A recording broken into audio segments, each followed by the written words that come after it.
Australian physician, health coach, author, and international speaker. She's born in Sydney, Australia, and graduated from Sydney University with a Bachelor of Medicine and Bachelor of Surgery, and completed a master's degree in psychology from National University in California.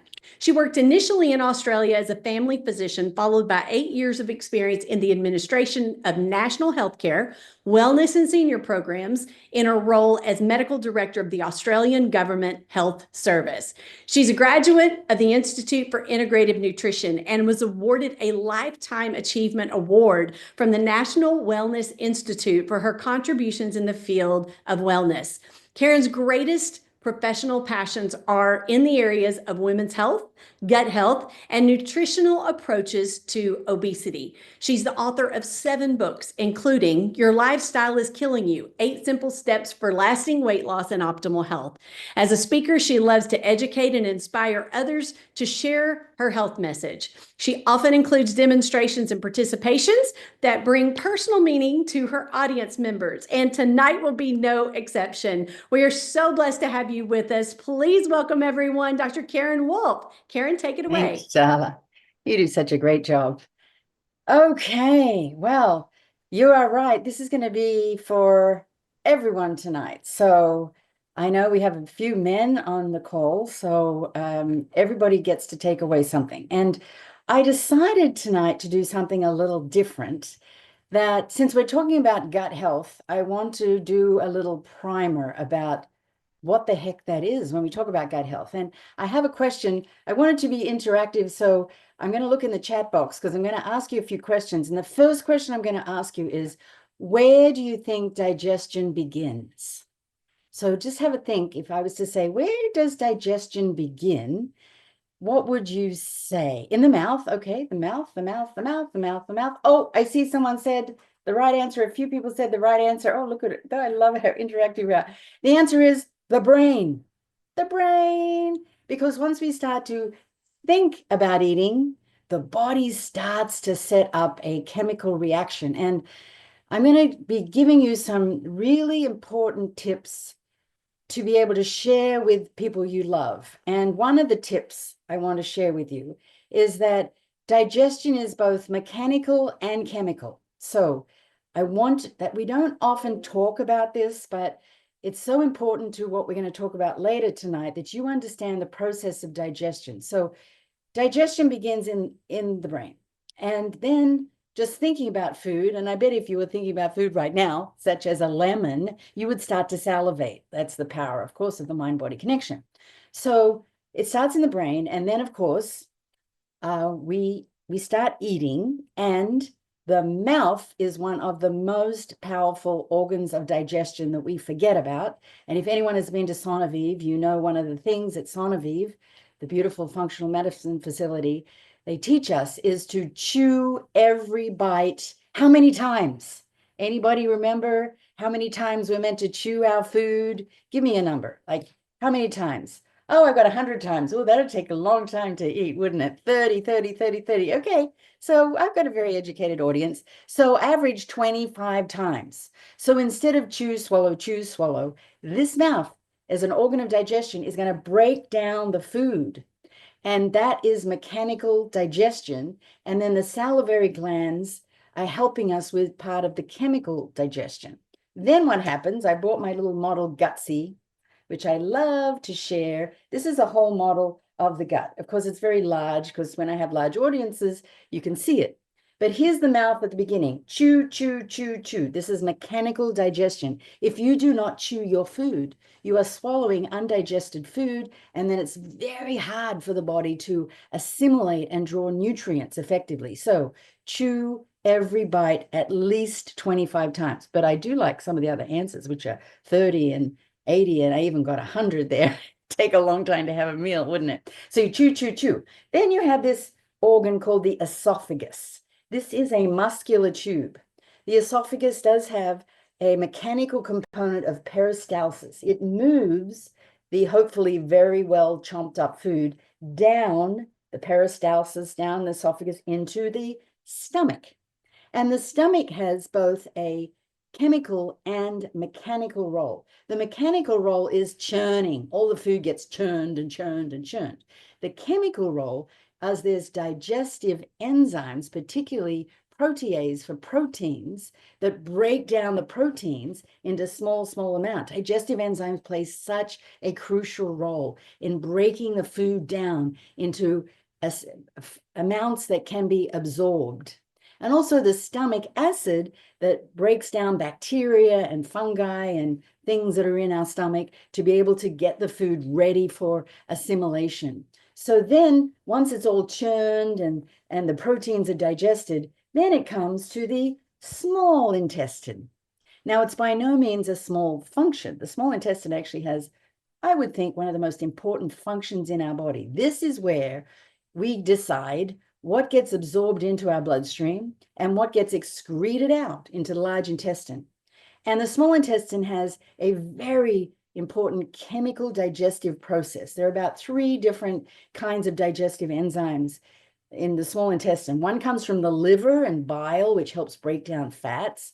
One comes from the pancreas, which breaks down a lot of sugar. And the small intestine has its own enzymes that help break down the food, because the small intestine is 1 villi thick, and the nutrients then have to pass through the villi into the bloodstream. And the small intestine is really the organ of absorption. And of course, you also have your liver up there, and don't forget our liver, which plays a very important role. Everything basically getting into the bloodstream goes through the liver. So we need to support liver health. And then the rest of your gut, if you can see here, the rest of your gut, this whole amount, what's called the large intestine, basically removes water. The water gets absorbed back into the body, and then it creates waste products, which I'm still going to this end. And we know what this is where we excrete out the waste products. And a good test of how well your digestive system is working is how often you poop. Yes, we've got to talk about that if we're talking about the gut. So minimum once a day. And the ideal stool is like an overripe banana. So soft, brownish, comes out easily. And that would be that means that the food has been absorbed well and that we're doing our job, which is removing the water and just excreting the waste products. There are different degrees. If you look up the Bristol stool chart, Bristol, you might type that in, Shala, Bristol, Bristol. This is a really great resource that you can share with your family and friends to look at what kind of poop you have. So there are 7 different kinds of poop. One is the rabbit pellets, the hard little pellets that are hard to come out, and that's more of a constipation. One of the main causes of that is dehydration. Right down to a 3 or a 4, which is the overripe banana, which we want, to a 7, which is liquid diarrhea. And very often, nobody asks you in the medical world about your poop. And that can tell us so much. So we are now going to start the slides with that little background. And Charlotte's going to explain to you how to pull the slides into a bigger view. All right. Yes. Thank you so much. All right, everyone. If you're on a computer screen, you'll take your cursor, your mouse, just to the left of Dr. Karen and where you see our faces, and then slide that to the right. And we talk about gut health so much with the next slide, is that our gut is a barometer of overall emotional and physical health. If there is one mantra that I'd like you to remember, it's this one, that a barometer, we know a barometer, it tells us the weather, gives us kind of a state of being.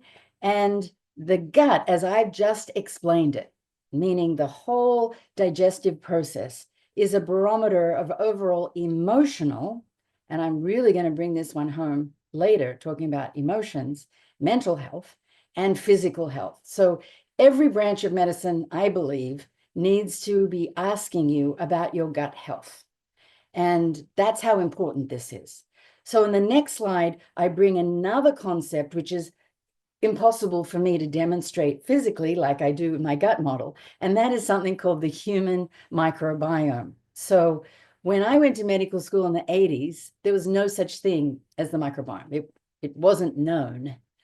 In fact, we would talk about the germ theory in medicine, where germs were bad and our job was to get rid of all germs. And now we're talking about the microbiome, that are actually germs in our body, microbes in our body that serve a crucial function for this emotional and physical health. And so I love to say the road to good health is paved with good intestines. And those of you that know me know that I love to talk about gut health no matter what topic I'm talking about. So let's talk a bit more about this microbiome. So the next slide will explain how many of these bugs, let's just call them bugs. I mean, microbes are a fancy word for bugs, B-U-G-S, over 100 trillion continually evolving microbes. And these microbes are living in intimate association with our genes. So the genes, which are, if we talk about epigenetics, genes can be switched on and switched off and have different effects. That's epigenetics. And the microbes are having a powerful effect on our genes. And of course, our human cells. So our cells are living in intricate communication with these microbes in our body. And I'm saying every branch of medicine now, from neurology to cardiology to gastroenterology, are all talking about the microbiome as it equates to what they're talking about. The field of obesity management is talking about the role of microbes with weight gain. So it's a fabulous evolving area. It's very exciting. And we get to really share more about it on this call. So the next slide would talk about how we, in fact, are only 25% human. This is quite outstanding to me. It's if the 25% of cells in our body are actually human cells, and 67% of them are bacterial cells, and 8% are fungal. So we have to look after our microbiome. Bottom line. And that's where, of course, I'll be sharing with you all the things that we talk about. We have to be thinking of our microbiome, these 67% bacterial, 8% fungal, and the diversity of the microbiome is what's key. So you can get out of balance with your microbiome by having too much of one strain, because we want diversity. Diversity is the key.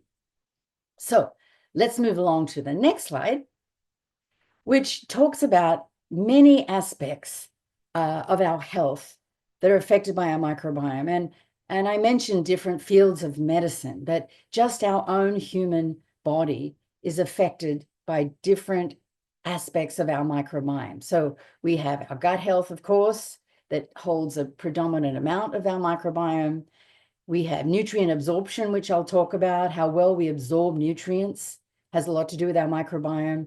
Brain health, which has everything to do with menopause. Oral health, nutrients, immune health, cardiovascular health, lipid metabolism, basically everything the microbiome is involved in. And you probably already know this, but we can't talk about gut health unless we give credit to the almighty microbiome, because in terms of lifestyle, that's where we need to focus. Okay, so next slide. How best do we support our microbiome? I just love that slide, because it also kind of hopefully gives you this idea of diversity, the different colors, the different shapes, the different microbes living inside of you and me. It's pretty amazing. Next slide. So the human microbiome is influenced by many things, but I'm here to tell you that mostly by the food we eat. So let food be your medicine. Yes, that still stands true. And particularly when it comes to the microbiome, and of just this slide is so gorgeous. Look at all the colors. So the colors of the rainbow. I know it can get very confusing when we're talking about nutritional medicine. And when I'm sharing with my clients, you want to eat to the rainbow. So reds, greens, purples, oranges, the colors of the fruits and vegetables represent different nutrients. So then where the microbiome, like us, likes to eat different things, gets bored with the same thing. So you want to eat with the color of the rainbow. So you're feeding these microbes amazing nutrients so that microbiome then can do what it needs to do. And I will be talking about one of the most dangerous things we can eat is processed sugar and processed foods, because just like us, the microbiome wants real rich red, orange, purple nutrients. The microbiome, the microbes that are probably the most pathogenic we talk about, the ones we want the least of, love sugar. So processed sugar, processed foods, the more processed food, processed sugars you eat, the less you're going to have diversity of your microbiome. So that's just a bottom line in terms of food. So let's go to the next slide. So I really think it's important because there's a lot of confusion about some of these words that we use: prebiotics, postbiotics, probiotics. So let me just give you a few definitions. The prebiotics, I'm going to say it now, and then I'm going to reinforce it with the slides. So a prebiotic is not actually bacteria. It is food for your microbes. Like think of it as fertilizer. And one of the best prebiotics you can eat is fiber that comes from fruits and vegetables as nature intended it. And many of us are deficient in it. I think the average person eats about 12 grams of fiber a day, which we need to be eating something like 30 grams. So we often need an additional fiber to be able to get that prebiotic food for our microbiome. Oh, for some reason I just switched to Chinese. Okay, going back. Then, so I'm just gonna go over these definitions and then I'll have different slides for it. Probiotics, pro is for, that's actually live microbes that we add into our body and help with the diversity of the microbiome. Postbiotics are the byproducts of the microbes breaking up, and we believe that those postbiotic metabolites have important functions in the body, including the skin, and play a very important role. So those three things, it's so fascinating as microbial medicine as we get deeper into it: prebiotics, probiotics, postbiotics. And other than food, generally for a good, healthy microbiome, moving your body and good quality sleep are so important for a healthy microbiome. So that's for everybody. And now I will dig deeper into menopause specifically, but this generally is good for everybody. Okay, next slide. So a little primer, a little review. A prebiotic, pre is food that is meant for your microbes, not you. It's for the microbes. So that's prebiotic. The next slide. A probiotic is actually a microorganism, usually bacteria, that's been shown to have beneficial effects on health and microbiome composition. So when we take a probiotic either through food or as a supplement, that is helping with the diversity of the microbiome. And the next slide. Next slide is where we dive into our specific discussion about menopause. So I'm going to cover 4 different gut hormone connections. So I could talk about so many things, but in our limited time, what I want to really bring home is the importance of gut health around hormone metabolism, around mood, around immune system, and weight management and metabolism. Those 4 areas, because these are the 4 areas that probably have most impact for women in the perimenopause, menopause, and postmenopause. Because if you remember from our previous discussions in this series, menopause is simply one day in a woman's life, one day. And that day is marked by having no period, no menstrual period for 12 consecutive months. Now, that's one day. Everything before that is perimenopause and premenopause, and everything after that is postmenopause. So what we're really talking about is women's health as a whole, because the hormones, how hormones work for a woman is all through her life, and different happenings with hormones, whether it's the fertility, the perimenopause, postmenopause. So we're going to talk about hormone metabolism, mood impact, immune system, and weight management metabolism. So let's have the next slide. Let's dive into the gut microbiome and hormone metabolism. So I've already talked about the microbiome. Well, wouldn't you know that there's a special group of gut bacteria that help break down and metabolize estrogen? And it even has a name, and it's called the estrobolome. Estrobolome, as in microbiome, but it's estrobolome. And this estrobolome, these microbes that have a very specific effect on estrogen, it's a two-way street. A decline in the hormones that it happens from sometimes from age 30 to 40s, the hormones are decreasing, directly affects the estrobolome. So working to support your microbiome as early as possible in your life is so important. The other side of it is your estrobolome itself. So if your microbiome is deficient, it can affect your hormones and hence menopausal symptoms. And this gets forgotten.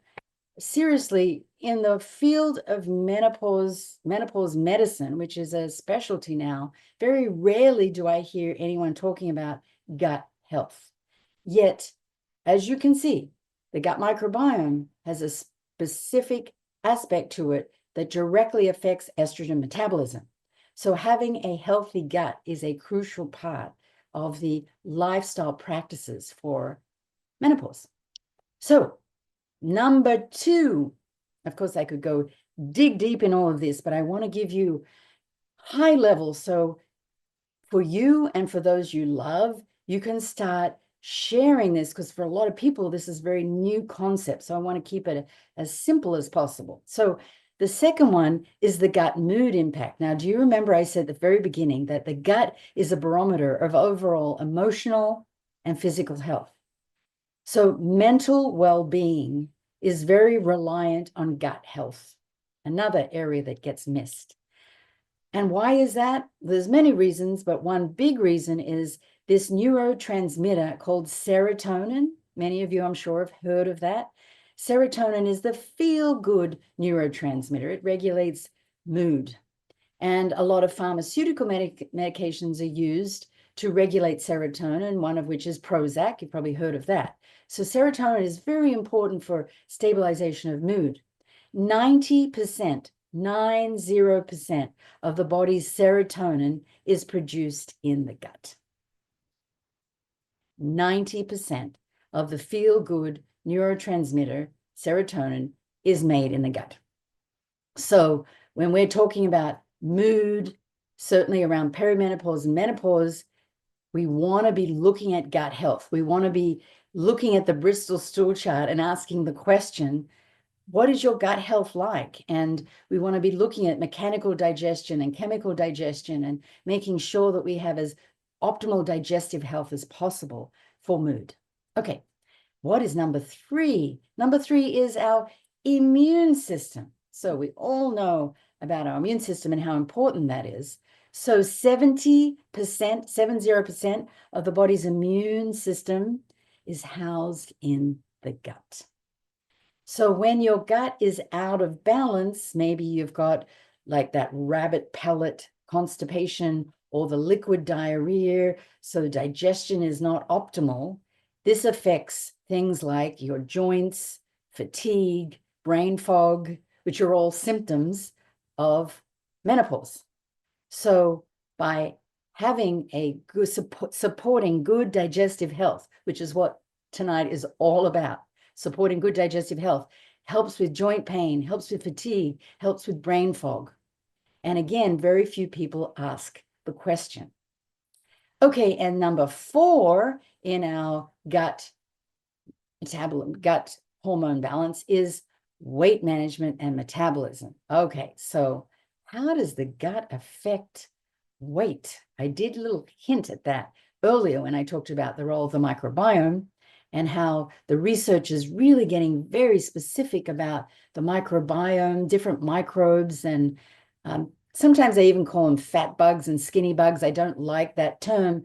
Just know that a healthy, diverse microbiome is important to reach your natural healthy weight, because the gut microbiome influences how your body extracts energy from food, how our body stores fat, how our body processes carbohydrates, how our body maintains blood sugar levels, and how we absorb and digest nutrients.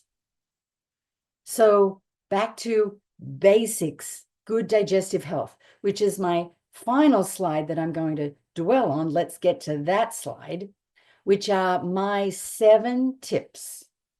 And I could give more, but I'm going to give you 7 tips on how to support healthy digestion. So digestion is more, I thought we were going to the 7 tips, but I've got a little, there it is, my 7 tips, 7. So you can take a picture of this. You could take a little screenshot or get your phone and take a little picture. This is what you could share with your friends and family, because those we love, we want to have optimal health. And so few people, so few health professionals are asking questions about gut health. So here's your chance to help. So the first, I'm actually going to ask in the chat box, because I think we all need a little help with this first one, which is adding fermented foods to your diet. A lot of people think fermented foods is not kind of part of a Western culture, but I'm here to tell you that's really changing. I actually have made my own sauerkraut, and it's super easy. I just got the green cabbage, I chopped it up, I got the Himalayan salt, and I mushed it all together, put it in an airtight glass container. Make sure you leave a little room, because this thing expands. And then you put the lid on really tight with a little hole on the top, because it expands. Put it in a dark room. I made my own sauerkraut. Now, you don't have to make your own, but sauerkraut to me is one of the easier ones that you can add just a little bit to your evening meal. Easy, easy. Fermented foods support a healthy microbiome. So my question in the chat box is, who eats fermented foods? Oh, they're good. Good. You love sauerkraut. And what do you eat? I'd be interested to see. See, I've got kombucha here too. Kombucha you have to be careful of if you buy store-bought ones, because they can add a lot of sugar. Like it's kind of become a trend to have kombucha now, and it's not always super healthy when you just buy it on the shelf. So be very careful the brand that you use. And of course, yogurt's the same. I mean, yogurt is now marketing as if it's a great probiotic, and then they load up sugar in the yogurt. And what did I say about sugar and how the bad bugs love sugar? So you got to be careful what kind of yogurt you have. So let's have a kimchi. Yeah, kimchi should be on there too. These are just examples, but thank you. Randy said kimchi. That's a beautiful probiotic. Miso, yes. Water kefir, yes. A lot of kimchi, good for you. Sauerkraut, yes, not a fan of sauerkraut. Okay, then try some really good, I love coconut yogurt. Put a little fiber in my coconut yogurt, and that works super, super well. A lot of kimchi. Oh, there's some Greek yogurt. I see coconut kefir. Oh, yes. Now, coconut kefir has a very different taste than the dairy kefir, I believe. So try some. Have a look in the chat box. Everybody's giving you such great ideas. Apple cider vinegar. Well, apple cider vinegar does help change the pH of your body, which is a good thing, to be more alkaline. And even some lime or lemon water helps to be more alkaline. So look at all this, sheep kefir. Oh my gosh, look at all these ideas. So if you want some ideas about adding fermented food, which I just find is one of the toughest ones for my clients to begin. So I usually say, what's one thing that you could try? And instead of doing it all. Okay, number 2, of course, I've already talked about the microbiome. So having a diversity of the microbiome, I am a big believer of taking a daily probiotic. Remember, the probiotic is the one that actually has microbes, a daily probiotic to help with that diversity of microbiome. And you want to pick a probiotic that has the most researched strains, the ones that we know in the human body are the most populous. So I'm a big believer. Here's a tip. Never take a probiotic on an empty stomach, because when we first wake up, our stomach, remember I talked about the stomach, it has a lot of acid in it. So if you take your probiotic on an empty stomach, the acid in the stomach will just destroy the probiotic, and the probiotic won't be able to get to populate the large intestine. So you always want to take a probiotic with food. And if you're taking an antibiotic, which we'll get to in a minute, antibiotics, well, let's talk about that now, because that's number 3. There is a term, I was talking to the scientists that helped me prepare this presentation. Thank you so much. Love our scientists. And there's a term that I really liked that they shared called antibiotic stewardship. Stewardship, STEWARD, stewardship, which is kind of a better term than avoid unnecessary antibiotics.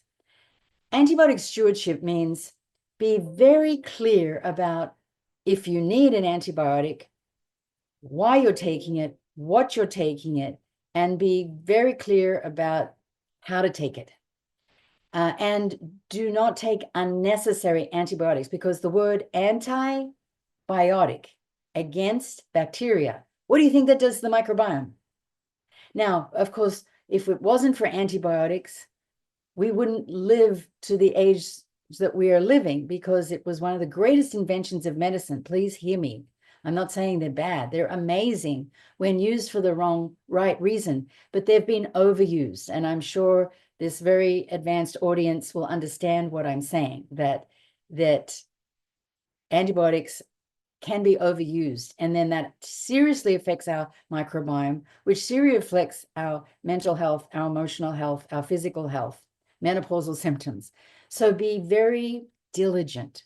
And if you are taking an antibiotic, you can take probiotics outside of the doses. So if you're taking an antibiotic twice a day, AM, PM, perhaps you take the probiotic in the middle of the day. So you're repopulating the microbiome, but you're not interfering with the mechanism of action of the antibiotic. So something to really be thoughtful about at any age.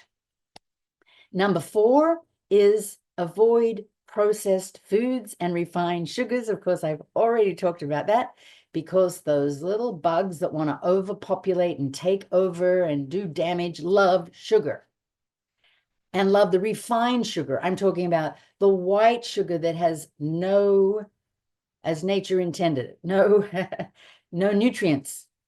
The sugar, the refined sugars, or the things that come in a box. So avoiding as much as possible highly processed foods and refined sugars will really help your digestive health. And number 5, something we often forget, is our liver. So giving our liver some love. So our liver is a major organ of detoxification. And as I said, everything that flows into the bloodstream is usually gone through the liver. And the liver has many phases of detoxification. And with the lifestyle we live, the stress, the pollution, the environmental toxins, our liver is under threat, and it cannot do its work as well. So whoever invited you to this, ask them more about liver health, because again, it's an organ that we often forget about, and we really need to support good liver health. And there's number 6 that we talked about at the very top of today, which is chew your food at least 25 times. But you all knew that because you gave me great answers.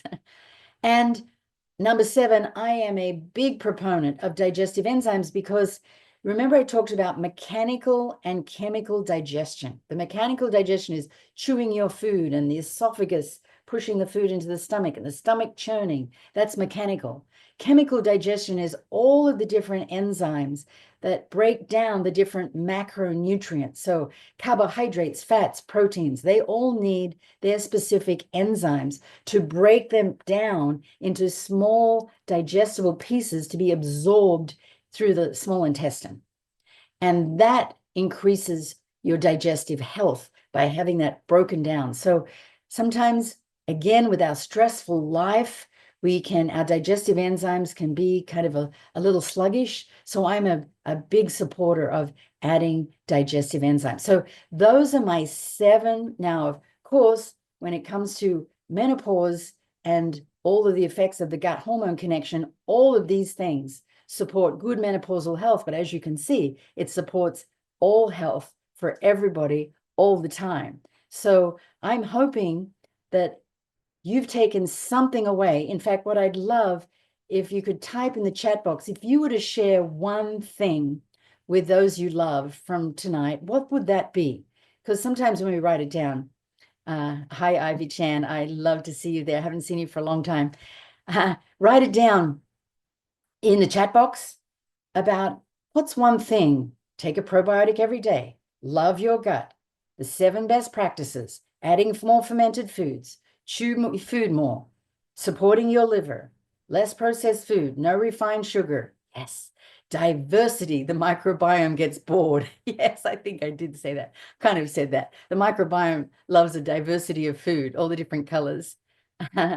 Less sugar, add more fermented foods, cut down on dessert. I don't think I said that, but yeah, that's sugar. All right. Look at all of this, Shala. Very lovely that there's so many great takeaways that I do hope people will, whatever they've written down, they will take the time to share with at least one person. This makes for a really good conversation around the dinner table too. Absolutely. Absolutely. I love it. There are so many great little takeaways. And you're right. We can create a ripple effect tonight by sharing with one person, sharing with people tomorrow when you go to work, sharing with someone at the soccer field. You never know the kind of difference that just sharing one little thing that you learn. I was on this webinar the other night and something really stood out to me that I did not know, right? I mean, we all love learning things, and I guarantee your friends and family are going to love learning things as well. Well, Karen, we have some amazing questions from Okay, I'm ready. so some of these are going to be rapid fire. I think some of these are going to be quick ones for you, and some of them maybe a little bit more so. So when is the best time to take a probiotic? Oh, yeah. The best time to take a probiotic is when you remember. So as long as you don't take it on an empty stomach, I don't care if you take it breakfast, lunch, dinner, snack, just with food. Good, good. What kind of sugar do you recommend? What kind of sugar? Yes, if you're going to use sugar, something to sweeten, what kind of sugar or sweetener would you recommend? Well, of course, the first thing I'd say is try and wean yourself off adding a sweetener at all. But if you're cooking xylitol, from the research I have seen, xylitol is one of a good added sugar if you're cooking. I don't mind stevia, as long as it's natural stevia. If you're saying add it to tea, but I would really recommend thinking that you don't really need it. I think we get addicted to the taste of the sweet taste. So I would challenge you to whether you really need that or not. That's a great suggestion. I actually did the same with my family, weaning them in banana bread off of any kind of added sweetener. The banana, an overripe banana, was the sweet over time, right? Yeah. And it just took weaning people off of it. And then a year later, they didn't notice the difference. So, all right. What is the best probiotic for someone who is diabetic? The best probiotic for someone who's diabetic? Well, I remember I said about balancing your blood sugar, the microbiome is involved in supporting your blood sugar level, which means diversity. So the best probiotic is that one which supports diversity of your microbiome, so that has the strains that are the most populous in the body. And lactobacillus is one of those. Bifidobacterium is another one of those strains. So I would talk to whoever asked that question, talk to whoever invited them on the webinar that probably can share some information with them. particular doctor around that is all over social media talking about lectins. I am not a one size fits all. I think it's on an individual basis. If lectins interfere with your digestion and you will know it, then avoid them. So, but I don't think we can blanket statements, kind of like nightshade vegetables. It's some people can take them, some people can't. So be your own best health detective. Don't give your power away to an authority that is being very strict about certain aspects of nutrition. Let you be your own decider about that. Love that. Love that. Okay. How often should I take a digestive enzyme? Oh, well, love that question. So, usually, like I carry digestive enzymes with me, like in my purse. So if you're eating a good size meal, I would take a digestive enzyme with every meal. If you're eating a meal that maybe has got a little spice, or say it's Thanksgiving, like you're doing some kind of overdoing it, you take 2 digestive enzymes with that meal. Um, if you're just having very like a smoothie, you don't need a digestive enzyme for that because that's easily digested. So it's literally a digestive enzyme with each meal allows that chemical digestion process to be optimal. So why not take a digestive enzyme with every meal? Love that. Love that. Okay. Maybe even our in the chat, people may have something to answer this one with. What are some brands of kombucha that you would recommend? Or what is it? How Wow. do you evaluate a brand of kombucha since some of them are so laden with sugar? Right. I go on the label rather than the brand because I tell you, brands can change. They Mhm. can change based on like how well they're doing financially. But if there's anyone in the chat box, as we have a lot of people very educated here in terms of brands, I go totally on the label and I do ones with 0 sugar, which some people can't like, they don't like. And I also get it from stores like Whole Foods or Sprouts. I know that's not necessarily everywhere, but from a reputable store. And rather than me kind of give you a brand, I would go and ask and those stores, they have people that are pretty educated, especially in the nutrition aisle, and I'd ask them which brands today, because the other thing is that there's more and more coming on the market. So yeah, get some help with that. That's great. That's awesome. Someone said Okay. Synergy raw kombucha. I have tried that one, and Synergy is a big brand with lots of different flavors. Again, you got to look at the label, make sure it's got very low in sugar. That's right. That's right. Okay. What is the best time of today day to drink high fiber juices like celery juice that is actually juiced celery? The best time of day. Oh, well, I'm just thinking if it's on, I don't think I would have it on an empty stomach. Celery juice is pretty inert, and there's a lot of research, like a lot of discussion about celery juice for a particular condition.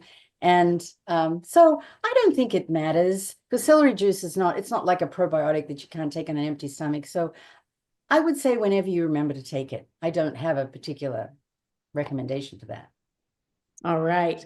And wrapping this up, we've got 2 more questions. Is it okay to take 2 to 3 digestive enzymes at once? Oh my gosh, yes. Okay. Yeah, especially for a heavy meal, or if you're prone to a gut that gets upset easily, or you're trying different foods. Like if I was to go and have Indian food, which I love, I would probably take 3 digestive enzymes. Exactly. Yes. Exactly. Yeah, I wouldn't worry about, they're probably worried about like the dose. I wouldn't worry about that. Gotcha. Okay. How does fasting affect the microbiome? Huh. Well, there's different kinds of fasting. That's a big word.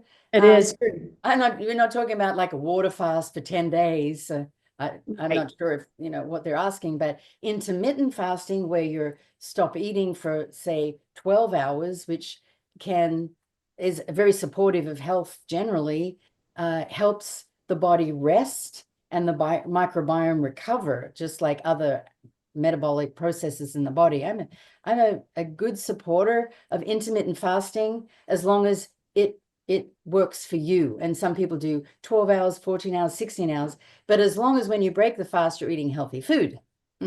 That's the trick. Absolutely. But yes, fasting, fasting generally helps the body repair and regenerate quicker, and that would include the microbiome. Love it. Okay. Well, everyone, you have gotten rapid fire questions, so many questions answered. Karen, thank you so much. Dr. Karen Wolf has been amazing tonight. I know you guys have seen and learned something here that you're going to take and share with everyone that you know, share with one person tonight, one person tomorrow, and let's create a positive ripple effect with this message. So many amazing things. Now, the person that invited you to tonight's webinar also has information for you that they